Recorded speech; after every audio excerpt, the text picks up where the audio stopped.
जय श्री कृष्णा दोस्तों। आप सभी का हमारे YouTube चैनल पे एक बार फिर से तहे दिल से स्वागत है।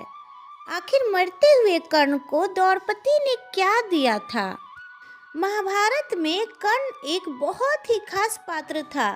कर्ण को सिर्फ एक वीर योद्धा नहीं बल्कि एक महान दानवीर के रूप में भी जाना जाता है। दोस्तों, कहा जाता है कि आज तक कर्ण से बड़ा कोई दानी नहीं हुआ। कर्ण इतना बड़ा दानवीर था कि उसने मरते समय तक भगवान श्री कृष्ण को भी दान देने में परहेज नहीं किया।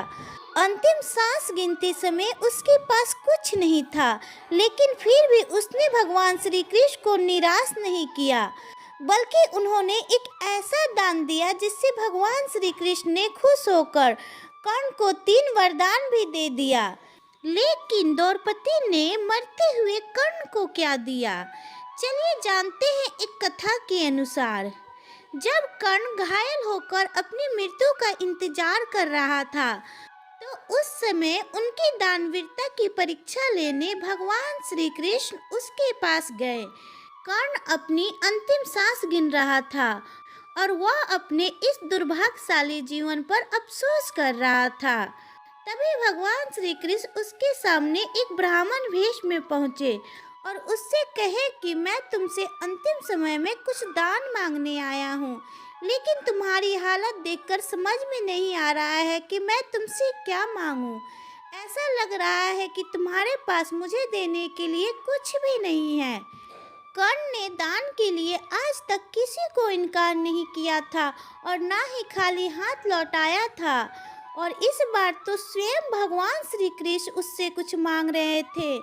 कर्ण ने भगवान श्री कृष्ण को निराश नहीं किया, बल्कि उसने अपने पास पड़ा एक पत्थर उठाया और उसने अपने सोने के दांत तोड़ के भगवान श्री कृष्ण को दे दिया। भगवान श्री कृष्ण ने कहा, ये दांत तो जूठे हैं। इस पर कर्ण ने एक तीर से जमीन को छेदा और गंगा की धारा को बाहर निकाल ली। गंगा के जल से दांत को धोकर उसने उसे भगवान श्री कृष्ण को थमा दिया।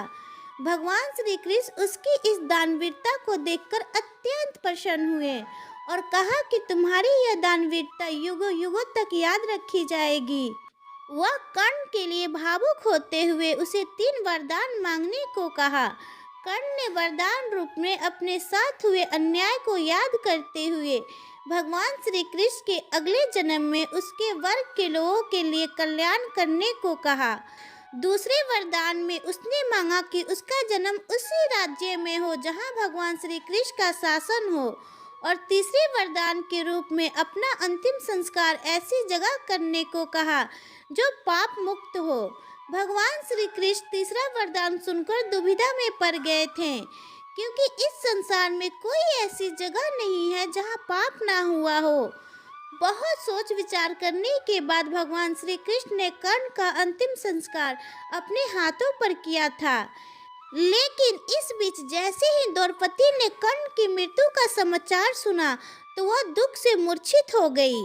अब होश आने पर वह दौड़ती हुई कर्ण के शव के पास आ गई और फूट फूट कर विलाप करने लगी।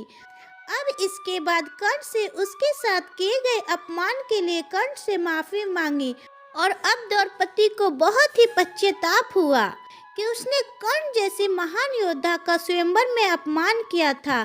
तो दोस्तों, आपका इसके बारे में क्या कहना है, जरूर बताइएगा। अगर आपको ये वीडियो थोड़ी सी भी अच्छी लगी तो प्लीज़ वीडियो को लाइक कीजिएगा और इस सनातनी चैनल को सब्सक्राइब कीजिएगा, और कमेंट में जय श्री कृष्णा अवश्य लिखिएगा।